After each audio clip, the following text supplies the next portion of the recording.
She was born with heroin in her blood and spent part of her childhood with her mother in a treatment center, living with people in recovery and seeing firsthand what works.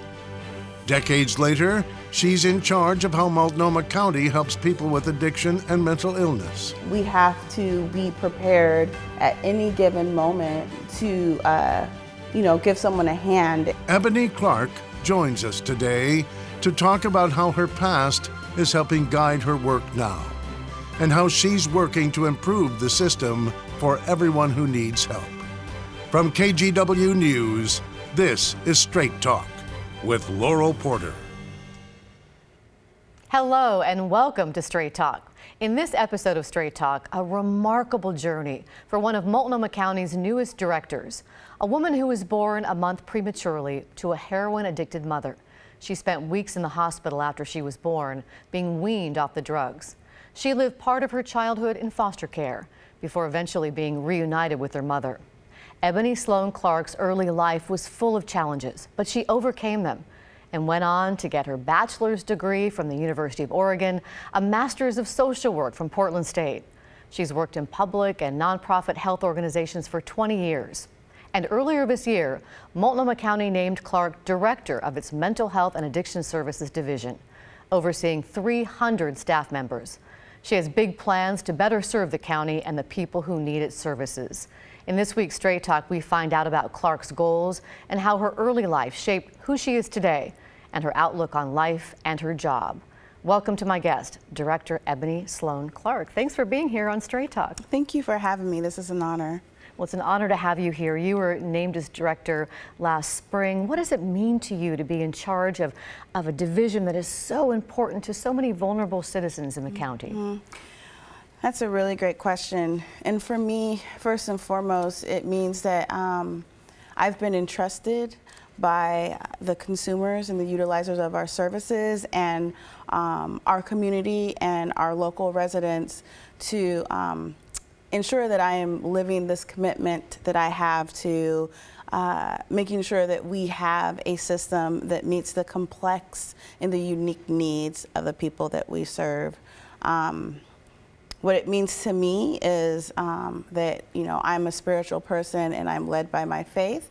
I'm also led by my lived experience. And so with that, I truly feel like the stars are aligned and I have a purpose and I get to carry out my purpose in being able to provide a hand up to those who are struggling or who are in need, especially based on, my background and my history. So to me, it means that I have a responsibility and that I have accountability to not only talking, but being able to show this active response to how we're meeting the needs of the individuals who are suffering from behavioral health challenges and conditions. You have a big challenge ahead of you. You took over at a controversial time after some controversy. There were allegations county officials ignored some serious complaints about Unity Center for Behavioral Health, and your predecessor, the director, you were deputy director at the time, another person were fired.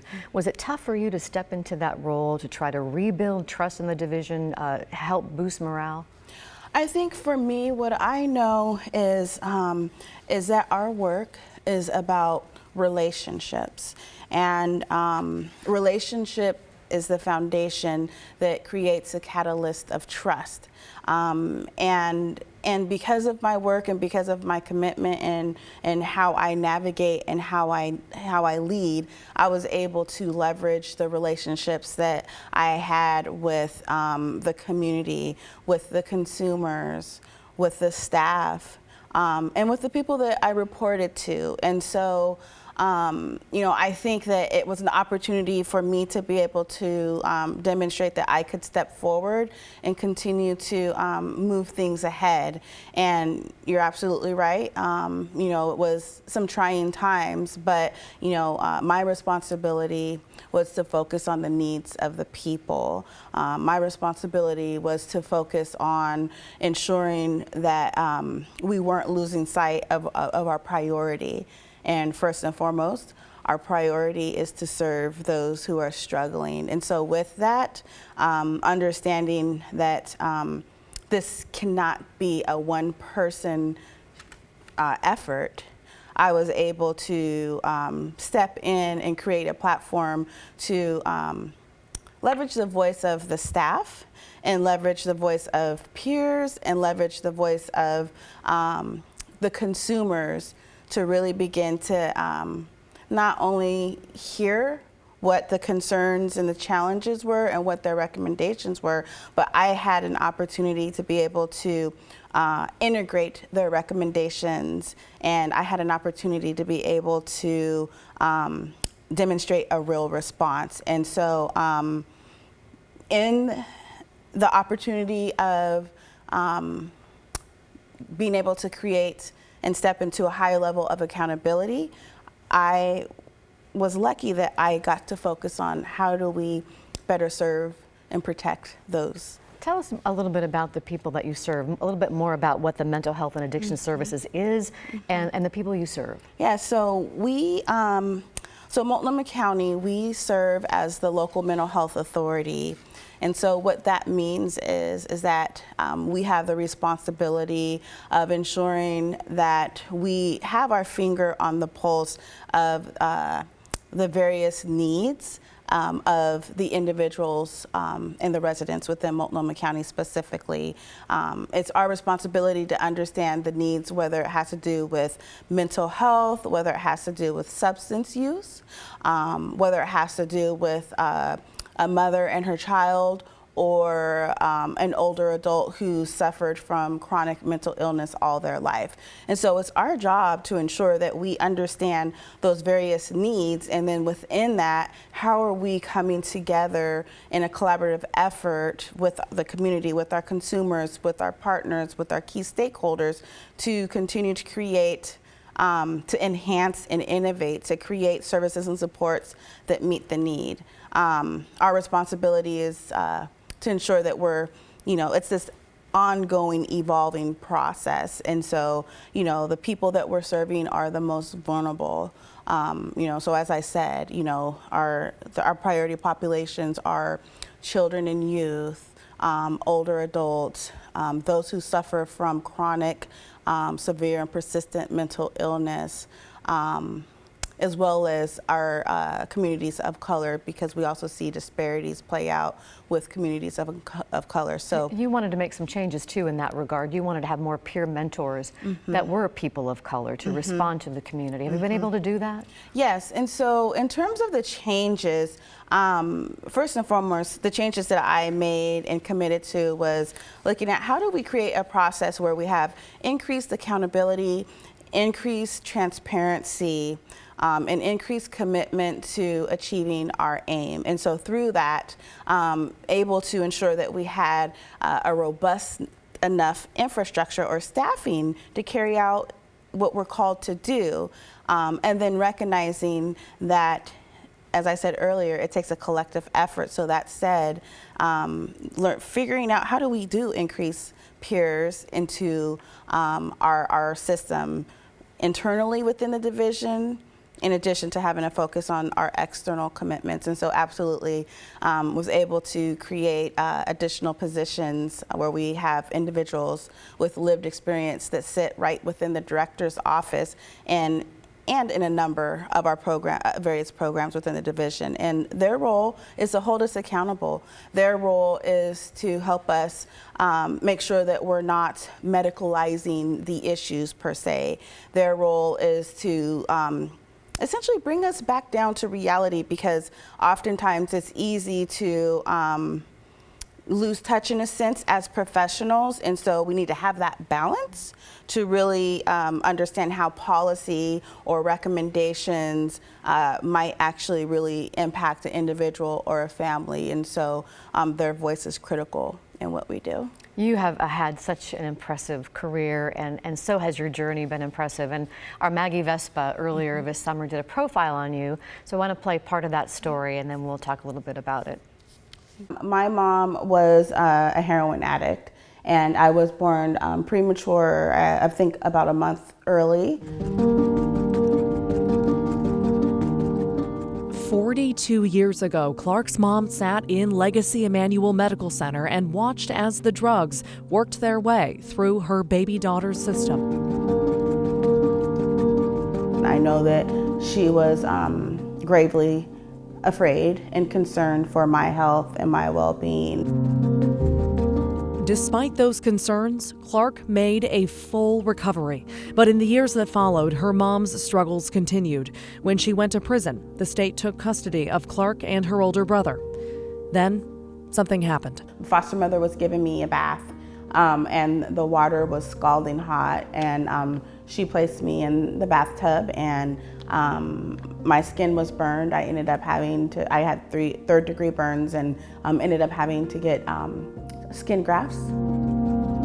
By that point, Clarke's mom was out of prison and in rehab. Clarke says someone called to tell her what happened. I know that she had this immediate, kind of fight or flight, and what she wanted to do was she wanted to leave and she wanted to come and get me. She paused and kind of realized that if she left the program, she was throwing away her opportunity to get her kids. If you'd like to see that entire story, you can watch it on KGW's YouTube channel. So eventually, Ebony, what a story. You were reunited with your mom, your family. You lived at a rehab center for a number of years. Mm-hmm. What did you learn from that experience? Mm-hmm. First and foremost, I learned that it's individuals, the actual individual is the one that holds the true key to their journey in recovery. And what I learned was it's that as helpers, as providers, as clinicians, our job is to assist individuals in finding solutions to their challenges. And so what I learned was that it truly is about, you see this increased effectiveness when you're able to leverage lived experience, when you're able to leverage the resiliency of others' experiences to support those who are new on the journey. And I learned not to be ashamed. You went to your mom's 12-step meetings. How did that inform who you are today? Well, I get that question a lot, and I think there's kind of 2 pieces. For me, growing up and going to meetings and hearing other people's stories, it set a foundation of awareness in me as a child, so that as I went through my adolescence and early adulthood, I was clear about the impacts of drug use, and I had awareness around issues of depression and anxiety.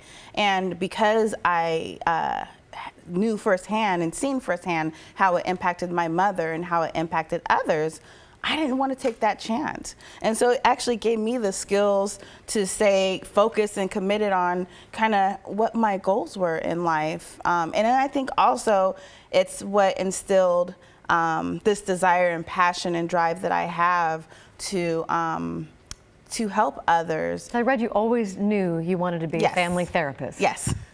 Always knew that I wanted to help others, and I think that early on that was my experience. So, in that program there were other kids, and so I think I was kind of the natural helper early on, and it just kind of grew, and my mom cultivated it, and me also being able to watch my mom and how she became a peer mentor, right? Yes, and so it was a value that was just instilled in me, and so it was just something that was natural. So many people, if they had gone through what you went through, would have been derailed. How do you explain your resilience? Well, okay, so folks who know me understand that I put it on the table, and I just say it. And I think it's important for me to say this, especially being in the Great Northwest. I'm an African-American woman in one of the widest metropolitan cities in the United States. And so that said, I have to stay strong. I have to be resilient. I have to have something to hold on as I experience the various issues of oppression and discrimination and microaggression in my life. And so I think because of that, my lived experience and being able to be supported by my mom and benefit and learn from her life experience, it only strengthened me. And so, to be honest, I have to have something to hold on to if I don't want to crumble to the issues of racism. And you're married for 17 years. You have 2 sons. You said 13 and 7 years old. And you talked about your faith. You're a member of the Rolling Hills Community Church. How do you want your sons to grow up? Well, I want my sons to grow up and to be proud of who they are. I want them to grow up and to be proud of their family story. I want my sons to grow up and know that they have the support and that they don't have to be ashamed to experience the natural highs and lows that we do as human beings. And I want my sons to know that they have something within them to stand strong. And that's something that's very important. And in your church, you're a volunteer. You started some racial equity training for middle schoolers and high schoolers. Tell us a little bit about that. Well, I will say that, like I said, I am led by my faith. And so there are 2 key women, I should say pastors at Rolling Hills, who were incremental in assisting and kind of starting that curiosity. And so what I do is I'm able and I'm given an opportunity to talk about the issues of racism, and I'm able to talk about it in the context of faith and through our faith and with our hearts. If we love and we are to support everyone, then how do we call that out and how do we use our voice? And so I love the fact of being able to work with young people to give them tools to stand up and fight against racism. And so I've been able to speak to it, do some trainings, and have some key conversations to begin to plant some seeds with the leadership to see where are we going to go with this, and it's awesome. Well, there's so much more to talk to you about. We'll continue our conversation with Director Ebony Clarke after the break. We'll also find out more about her goals for her department and her relationship today with her mother. We're back in 2 minutes.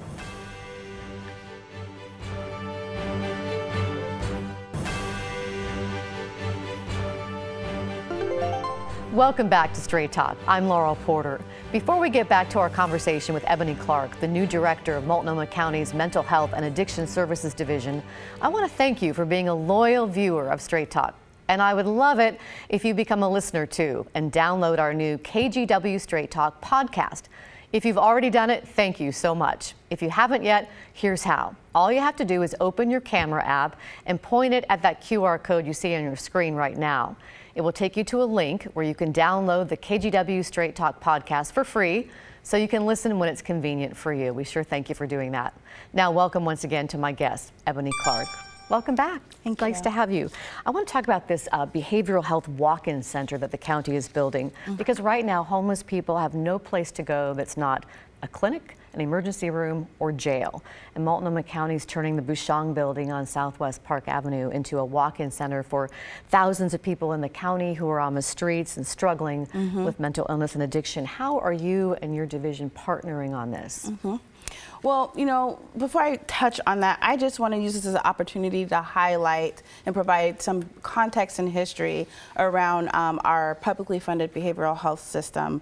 So about 60 years ago, when President Kennedy promised to close institutions and focus on opening up robust community mental health continuums of care, it never fully materialized, and what we ended up kind of seeing was this kind of slow disinvestment in our publicly funded system. And so I say that to say that over the course of the years, we see this underfunded system with increased need, and we never really seen adequate investment at the federal level or even at the state levels. That said, and then we're also recognizing the ongoing and increasing issues that we see around homelessness, specifically in the population of those that suffer from disabling behavioral health conditions.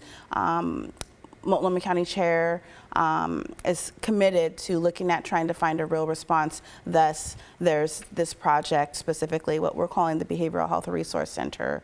And what the goal is to create a space right down in downtown where we see a significant number of homeless individuals. And what we're looking to do is create a continuum of services that are peer-led and peer-run.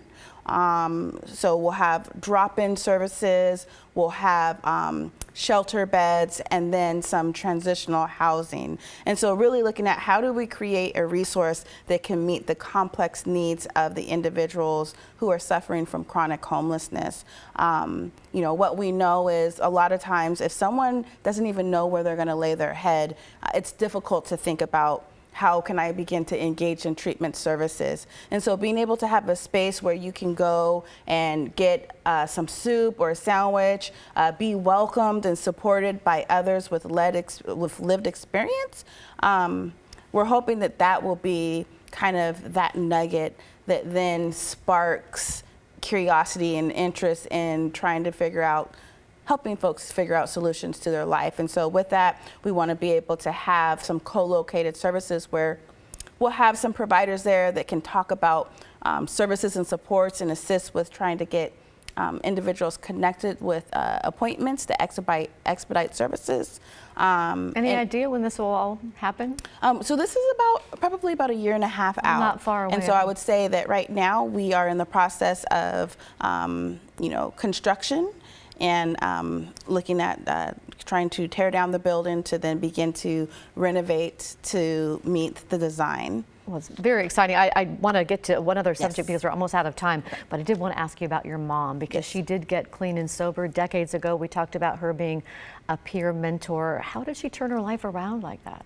Well, I mean, the story that she always shares was that no matter what, she loved her kids. You know, when my older brother and I ended up in foster care, there was this constant void, and she knew that she had to do something. And so it was her commitment and her love for my brother and I that led her desire and to getting clean and sober and seeking the help that she needed. How would you describe your relationship with her now? It's great. We have a real open, fun-loving, and very transparent relationship. And my mom, holds me accountable and I hold her accountable. And I was actually thinking about just the other day, it dawned on me that I think one of the biggest things that I learned from my mom was forgiveness and grace. And, I just have watched my mom, heard her stories and seen some of the things that she's gone through. But no matter what, she's always held her head up high and she walks with dignity and she has this grace about her and this forgiveness about her. And that's what I hold, and I think that that's some of the core values that I hold. Well, I can tell you're proud of her, and Yes, I'm I sure am. she is very proud of you. Only about a minute left, but I did want to ask you real quickly if you could sort of tie a bow on this. What is your dream? If you could wave a magic wand, what is your dream for how things will go for you and your mission? Mm-hmm.